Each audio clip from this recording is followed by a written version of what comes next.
সমস্ত রকম জিহাদি সংগঠন থেকে উনি হাত মিলিয়ে নিয়েছেন, এটা প্রমাণ আছে।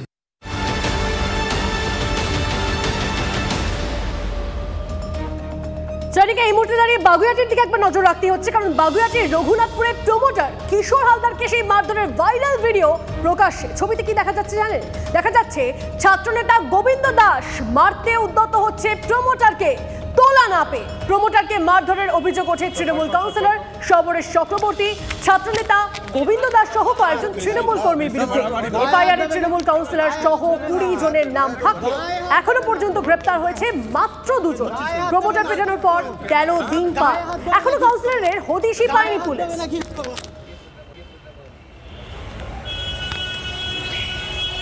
সব বর্গ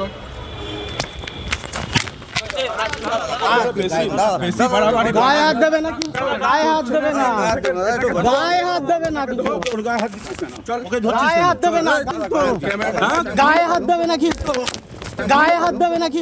শঙ্কার ভিতরে রয়েছি যে মূল অভিযুক্ত এত বড় কাণ্ড ঘটানোর পরে 13 দিন অতিক্রম হয়ে গেল, পুলিশ এখনও তার টিকি পাচ্ছে না। পুলিশ চাইলে তো 2 ঘন্টাও টাইম নেবে না, পুলিশ চাইলে ঠিক অ্যারেস্ট করতে পারে। হয়তো প্রভাব খাটাচ্ছে, তার জন্য পুলিশও পাচ্ছে না। মাননীয় মুখ্যমন্ত্রী আছেন, তার নজরে আছে, তিনিও ঠিক সঠিক বিচার করবেন। গ্রেপ্তার না হয় হাইকোর্টে তো যেতেই হবে। আর আমার মনে হয় না ও গ্রেপ্তার বা হয়তো স্যালেন্ডার হতে পারে, বা ইন দ্য মিন টাইমে ওকে স্যালেন্ডার করিয়ে কেসটা লঘু করে দিয়ে জামিন ফামিন হবে, এরকমই একটা প্ল্যানিং চলছে। অত্যন্ত তাৎপর্যপূর্ণ একটা কথা বললেন প্রমোটার, বলছেন প্রভাব খাটাচ্ছে। এই প্রভাব খাটাচ্ছে কারা? যে ছবি আমাদের কাছে এসেছে টিভি9 বাংলা এই মুহূর্তে যে ছবি আপনাদেরকে দেখাচ্ছে, দেখুন ভালো করে, দেখা যাচ্ছে ছাত্রনেতা গোবিন্দ দাস, এই যে এই ব্যক্তি গোবিন্দ দাস মারতে উদ্যত হচ্ছে প্রমোটারকে।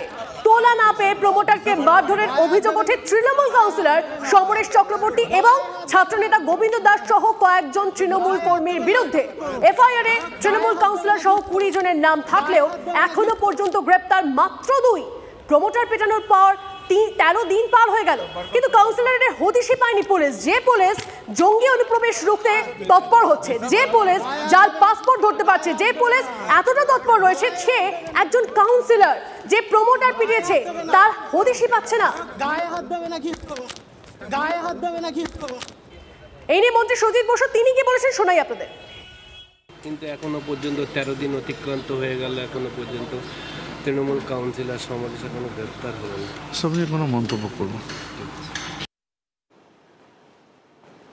বিজেপি নেতা রাহুল সিনহা, তার সঙ্গে আমরা যোগাযোগ করে নিয়েছি। রাহুল বাবু, আমি তন্নিষ্ঠা কথা বলছি আপনার সঙ্গে। আপনি নিশ্চয়ই জানেন বাগুইআটির ঘটনা, 13 দিন পেরিয়ে গেছে, এই যে কাউন্সিলর তাকে এখনো অব্দি ধরতেই পারছে না পুলিশ। তার পাশাপাশি গোবিন্দ দাস ছাত্রনেতা, তাকেও দেখা যাচ্ছে মারতে উদ্যত হচ্ছে। প্রমোটার তিনি বলছেন প্রভাব খাটাচ্ছে তারা। এই প্রভাব খাটাচ্ছে কারা? এদের মাথায় কাদের হাত রয়েছে যে এদেরকে হদিশই পাওয়া যাচ্ছে না এখনো অব্দি? দেখুন, বিষয় হচ্ছে যদি অপরাধী এই রাজ্যে ধরা পড়তো তাহলে অপরাধ এই রাজ্যে এরকম হু হু করে বাড়ত। অতএব কাউন্সিলর তৃণমূলের সম্পদ, মমতা ব্যানার্জির সম্পদ, এত বড় বড় কথা বলছেন, এখানে সেখানে যে মিটিং করছেন, সেই সমস্ত সরকারি মিটিংগুলোতে পর্যন্ত বড় বড় কথা বলছেন। কি হলো এখন? এখন চুপ কেন? এখন বোরখা পরে চুপচাপ বসে আছে, এখন একটাও শব্দ করছেন না।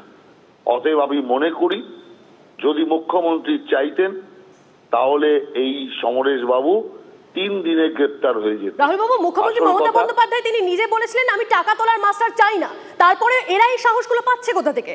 না না না, চাই না হচ্ছে ওটা লোককে দেখানো।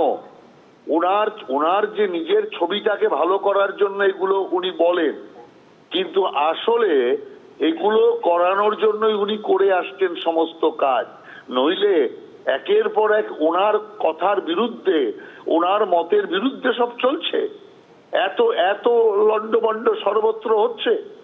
অতএব যে আরজিকর কাণ্ডে খুনি এবং ধর্ষকের পাশে দাঁড়ায়, সে যে এখানে একজন কাউন্সিলরের পাশে দাঁড়াবে, এটা তো স্বাভাবিক আছে। অতএব পুলিশ চাইলে গ্রেপ্তার হতো, পুলিশ চায় না, শুধুমাত্র নাটক করছে।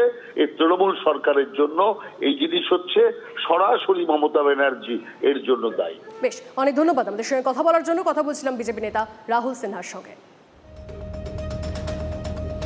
অদ্ভুত বিষয় হলো, যখন একদিকে বাগুইআটি